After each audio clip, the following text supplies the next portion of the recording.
further Krishna says, Antavattu phalam tesham tadbhavatyalpamedasam devan devaya joyanti madbhaktayanti mamapi.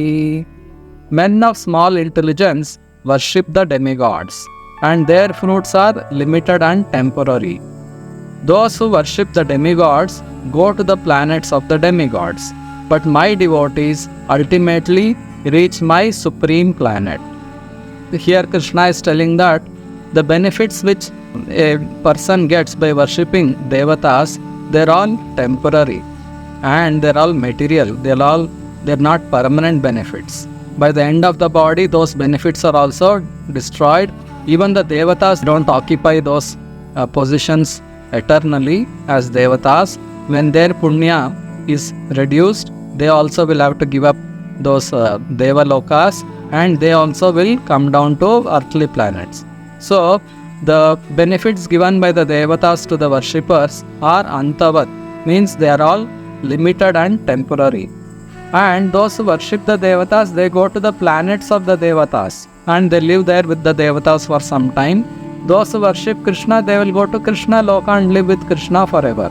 The difference between Devalokas and Krishna Loka is Devalokas are all temporary material planets.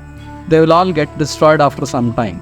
But spiritual planets where Lord Krishna lives in the form of Vishnu in Vaikuntha Lokas and in the form of Lord Krishna in Goloka, they're all spiritual planets and they're all eternal planets.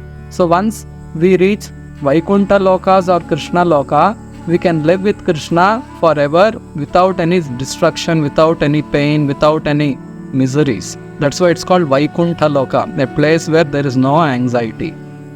But Devalokas are not free from anxiety. Always there are Devatas are also in anxiety because many times Asuras come and they try to attack the Devalokas to occupy those positions.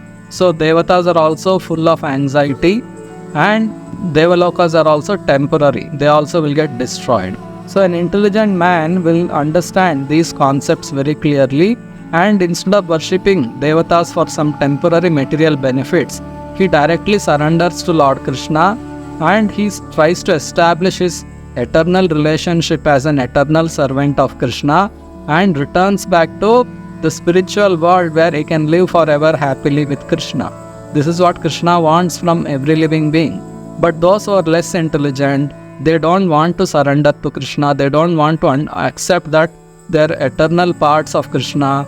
They don't want to accept that they're eternal servants of Krishna. They want to rebel against this primary fundamental law of God. God is supreme. Krishna is supreme. We are not equal to God. We are all subordinates to Him.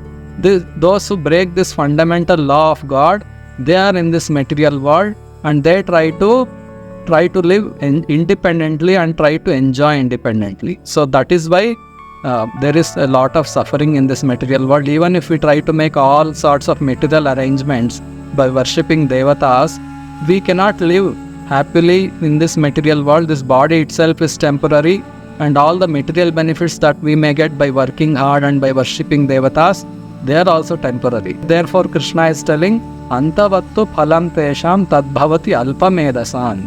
Those who are alpamedasa, those who are less intelligent, they worship Devatas for some material benefits. Real intelligence is in worshipping Krishna, because by worshipping Krishna we can solve all our problems of life. We all need happiness. We are all parts of Krishna. We want happiness, and that happiness comes only by surrendering to Krishna and only by serving Krishna and returning back to Lord Krishna's eternal abode. So that is where we all have to return, and that should be the goal of human form of life. And nowadays in our current society, nowhere this knowledge is being propagated.